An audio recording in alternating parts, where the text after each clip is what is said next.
Ebusamon cancer cobra minta candle. Any the health ministry, any NDC for the said Ghana for Yangwasia for sao. Yangwasia fu. Yangwasia for gra. Ebusa Yangwasia for Ghana. Omuntini cancer opposition. Na omuba benwa, omabe keka, omabe down omohuano, abe keka for ache Ghana for sebe. Ya adwin ya adwuma. Mema onchire mu de ntia make kan semwe. No achire wa adwin e de amame. E wo comment section. Ayi penya block media. Mesro say ni dey mu. Obe like if you are that press button some back click notification corner for test update some chire wa adwin da amame e wo comment section. Oba so a no che for anya bia hwe. Auto for social media so honum at penya block media. Hwe tiri kwan na efure. Now, let's go to the conversation. Yeah, court to see elections ni mo no. Na MP for 18 ko e campaign message ba ko say omo ba omo de alawa ebeba because that time no na Mahama any in this government etwa teacher training any nursing training allowances no odwetwa nyina mu adum ga say it doesn't make sense obi ko school as yes entua ne ka the back back so no ba all the obetua alawa no obetua ema any this government eka che ye ma mo say se omo go to ba de ma akufo de ba omo ya omo ba ti school na ho oden so nipa dodo anka each nursing institution ebetimi afa per year no per academic year no omo better so because of alawa no betua wan quarantine omo better so any this government I can see me add kire emanfo e me go to aba no akufo ere ko that time Mahama din ka be say o man dada because from 2012 to 16 no better na Ghana konya so no wan fa nurse ni ba akokura adwuma 18 nurse from 2012 to 16 Mahama time no mu nyina atifie wo mu nyina wie school atifie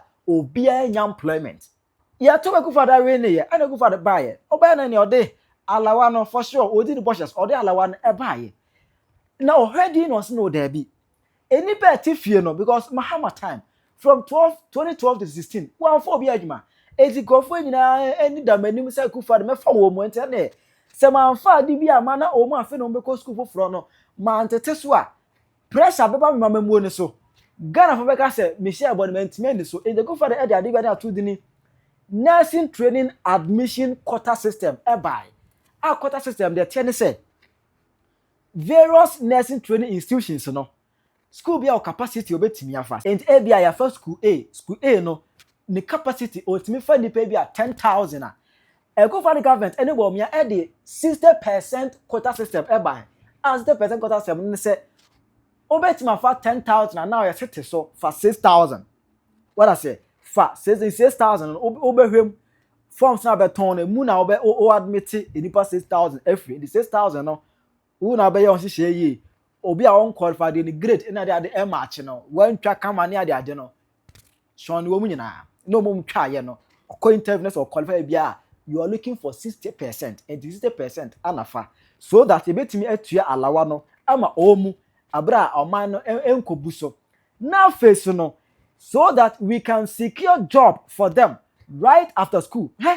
I don't know about me go for I but then nyansa wom in a way say that same quota system and a year adwuma ewo military any police your security agencies recruitment exercise say course no quota system na year adwuma ho no ma me ntire mu ntire police mu any soldier and say ye admission portal say your ton forms no omu onipa dodo a omu pe yetimi yesa ki this year ye hia 5,000 ebi ye hia 4,000 no omu aye calculations ehunu se oman no hia security personnel 4,000 edi say ye top forms na omu be qualify no nyame ye wadom na wunya admission enya bibia na o qualify na ye ma date say eda way boa ho na over training from that day then nyame because who is police ni o say soldier because who is school na no wadwuma da ho secure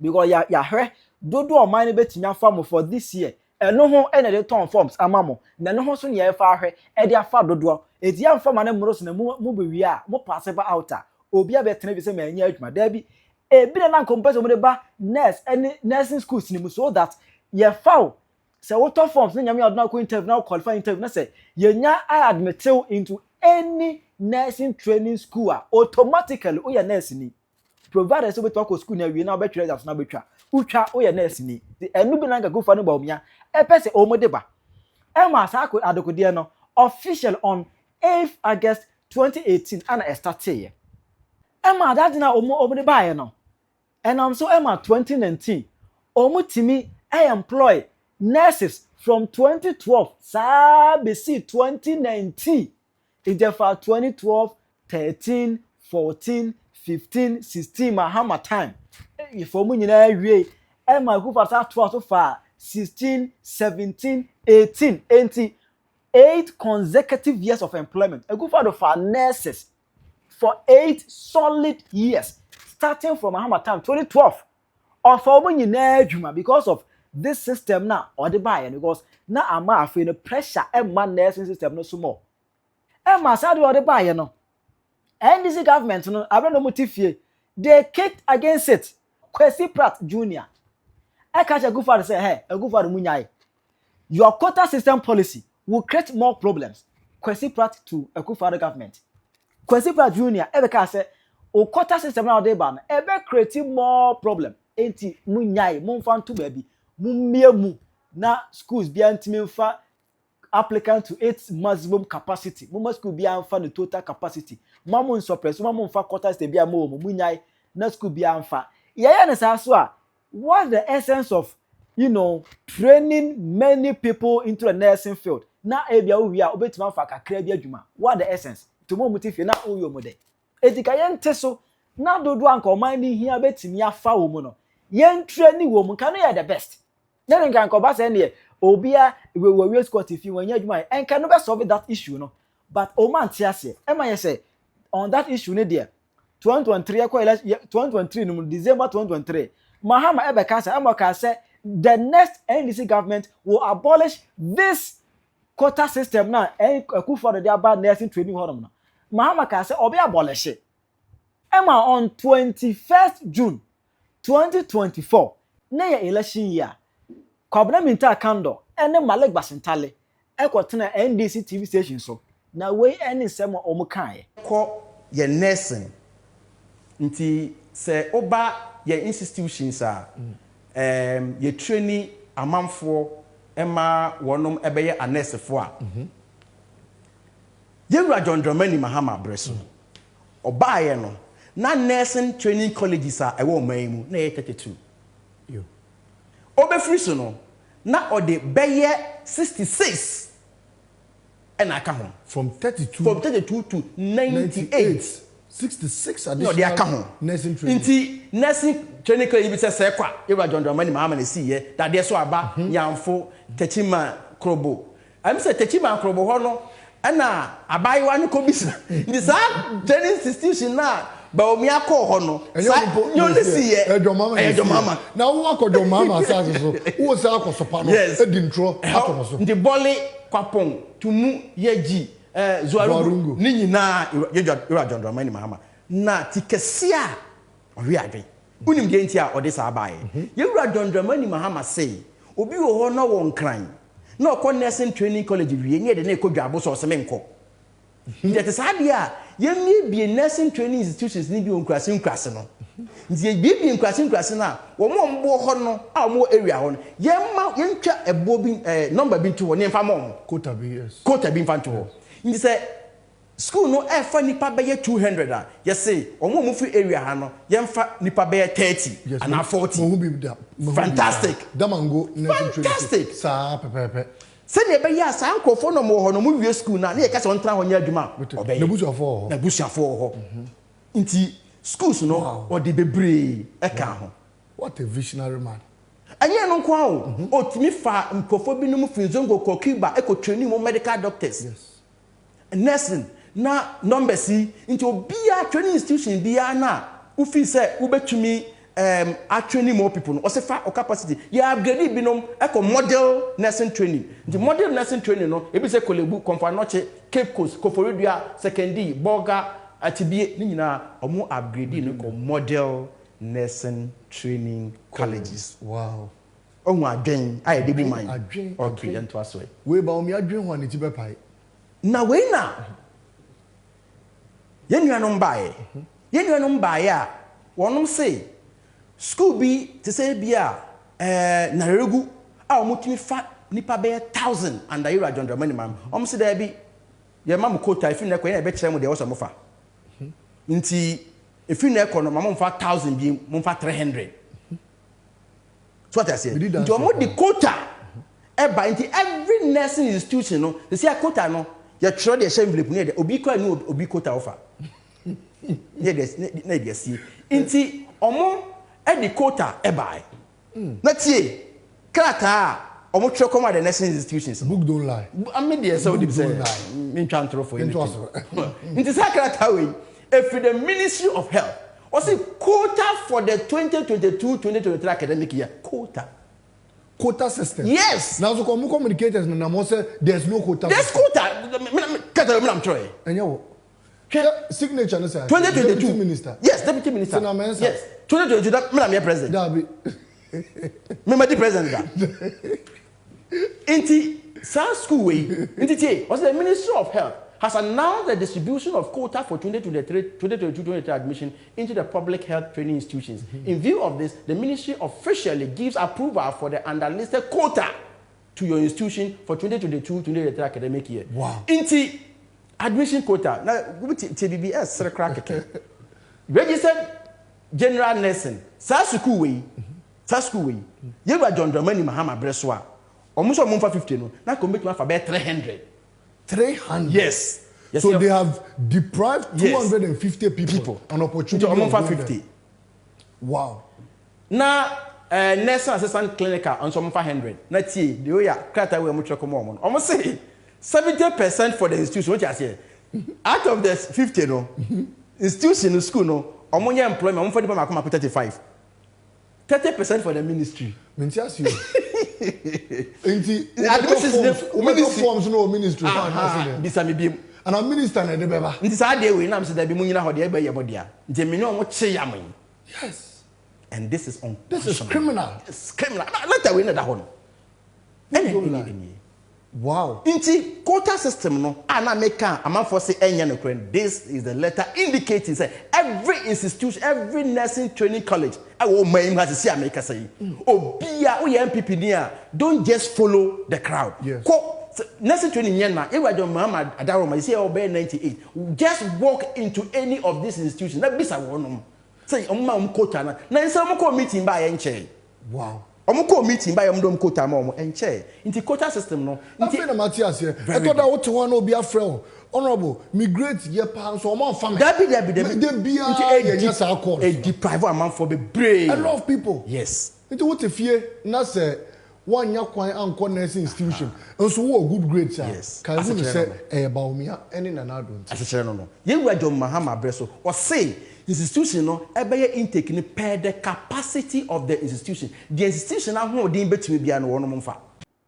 Ekwochechen say go for the maami a wotifie se wotof obato forms na se wanyamu hunze obado watwa otofo se wanyamu a Malik eka se ba ovia na akufo adra ma bi obato forms akobo ni minimu ho no mo sa kobo ni minimu akufo ne ba omia entina obado to forms a watwa nso wanya school omo ki kan se we say omo sabotage the akufo the government and October 2024 lo and behold Mahama ending this government every year. Now you know almost about said the next NDC government will abolish the nursing training admission quota system. But ebesine yenya post bia and I say Mahama there hasn't been a single post or a single message from office of the presidency a dear dance here say Mahama has abolished the nursing training admission quota system go for the buyer no. Post bia ni ho it just say omo abolish ye. Say go for no be time omo si live ye no. Sa na tia eye adwuma ne. But Nancy Amadi Omukate say Omuba Omu they will abolish it now. Ebesina crown Omu intimi abolish it no. Eno an enemu no. Health Minister Kwabra Minta Kando. Yadene Omutina kunya say am ye make appointment. 2025 nimu. Abra nursing training in recruit and start ye no. Kwabra Minta kwa kan okodi nkomo bi e wa Channel 1 TV. When is some kan. Give me explain this to me. So this is the what we inherited, medical doctors, the 2024 batch, who had finished their housemanship and they are at home, were around 942. So and 2024 batch, 942 medical doctors. Very good. They had finished housemanship, ready to be full doctors. Doctors to go to the various hospitals. 942. By the grace of God, we've been able to, recruit them. We've had clearance for them, and now, very soon, they are going to start work. So this has been sorted. Now, allied health professionals. The last time they did recruitment for allied health professionals were somewhere in 2018. So from 2019 to 2024, we have about 19,000 backlog at home. Are you saying they had not employed any of them? Any of or them. These were the ones who could not get employed? No, they had not. They had not employed any of them. Are you serious? Yes. 19,000 allied health professionals? Yes. Who is an allied health professional? Like what? Lab technicians? Exactly. Those kind of people? Exactly. 19,000? Yes. So wow. We have pharmacy doctors. About from 2019 to 2024, we have about 800 of them at home. Wow. We have pharmacy professionals, about 500 at home, nurses and midwives. So if you go to the nurses and midwives, the 2021 batch, they are at home. They are about 15,000. 2021, those who were ready to work 2021? Yes. And then 2022, they are about 17,000. All sitting at home? Sitting at home. 2023, they are about 15,000. Physician assistant, they are about 3,000. So if you add everything, you are getting about 74,000. And Bernard, the danger is that at the end of 2026, another 23,000 come and add. Hear me well. So we'll hit about 97,000. By the end of 2027, another 35,000 will come and add. You are looking at those who are in school now. Who are in school now. By the end of 2028, another 47,000 will come and add. And this is all of these people together. Exactly. If we leave this figure without doing anything about it, in the next 3 to 4 years, by the end of 2028, we'll have not less than 180,000 health professionals trained and they're at home. And who said there be? And go free. Quota system no went to men from Omunya, Ombasa Tisubi. Omunya, Ombasa Tiso. I was a learn behold. Me guess, no, I am right. Nancy, Health Minister Kwarimta Kando Abekasa, and which said the government is considering cutting down on the number of, people enrolled into various nursing training institutions. Begin to analyze our admissions into our nursing training colleges. What's the point if we are training more and we cannot recruit them? Because on average, we are admitting 34,000 to 35,000 students every year. But the rate at which we absorb them is not commensurate to the admissions. So government is reviewing that. But it's up to all of us whether to continue on that tangent or to drop that quota and invest in recruitment and recruit more people. This is for all of us to contemplate. Not just say admission quota system na kufa no bo me ade ba ida na ka ebe boa na omo ka so bo be ye free hono omo di sabotage government no tumfu trogu Ghana for ani ma Ghana for ho to titi a kufa no ba omia no omba ye one omo ntime ntwam afa de twado omo ntime ntwam omo ntime nya free hono no de wo ho dada no omo sase omo se bete so ye yan kwasiafo Ghana for nyimi ye nurse ye wo nurses hospital bebrebe momo kona munsi be kufa do ko si bebrebe sabronu wa wie kama a eniema wom ya hye bia wie momfa ni pankogu ho eno so ya senfoforo tre the hospital ya wie momfa ni pankogu mu no eno so ya senfoforo behwe bra behwe hwa ha no mu sei kitchen yo edan no mu ba ko na ya bia nya asesi yo hwe ade wa ha edan no mu sa kufa do wie nti wo na wasi fie a mebisa se wo na wasi fie a efie ni ti se ya onya ye ready enya ye ready e wa hu unwie ye wa hu hwe mo hwe wa hu mo hwe wa hu hwe washroom no wa hu wo de ekọ ye de kire Ghana for no ma hu ne ekọ so an Roberts ni abusia wa hu edan no mo se enya ye ready no hwe TV ni o 43 inches TV si nkwa ni doctors any hospital ne de fridge insunie double decker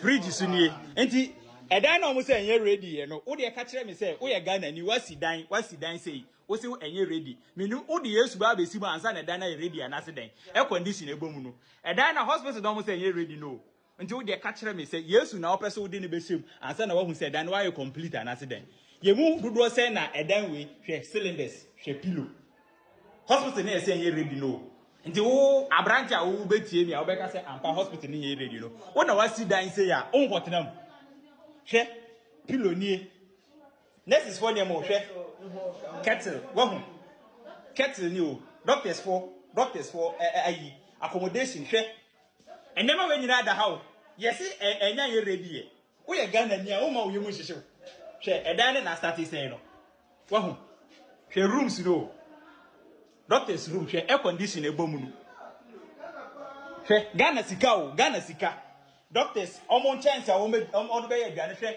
kettle ne ɛho ne ma ɛne o hwɛ washroom ni hwɛ washroom hwɛ yesi dan no nye ready ɛdan no nye ready hwɛ yesi ɛdan no nye ready o 2-bedroom apartment ɛde ama doctors ni nurse for bia hwɛ wahu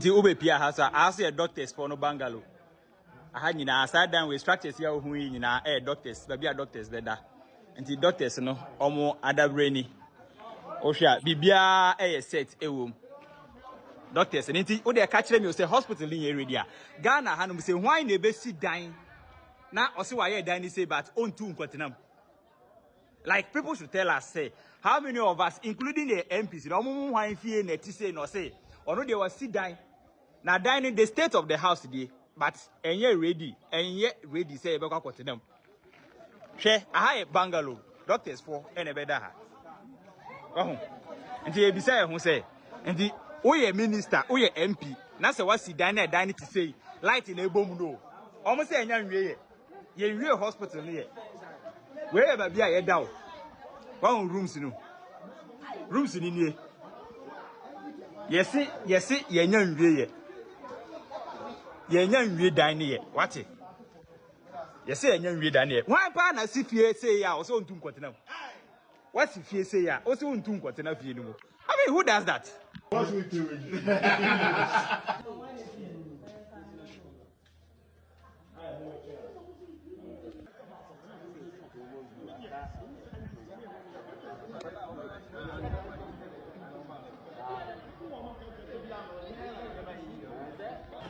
I don't go inside. Ask you fridge you have be air condition won hole. who run inside wa What be there now?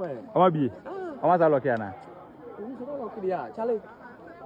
2-bedroom apartment for doctors no Doctors the doctors in the nurses apartment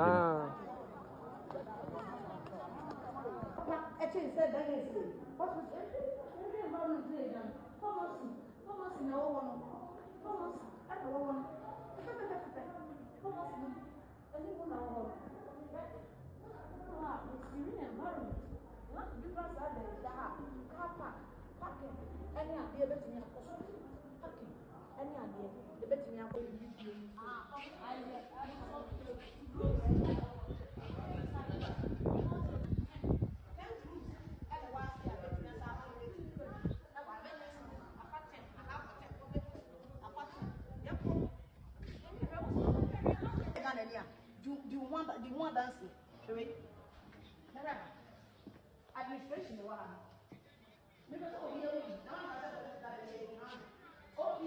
Outpatient department. In Ghanaians, and the OP in easy. Consulting room near the living necessary. And yet is that remember the hospital bills. Alright. Administration, hospital administration. Administration. And and then the accountant and then call for no money now.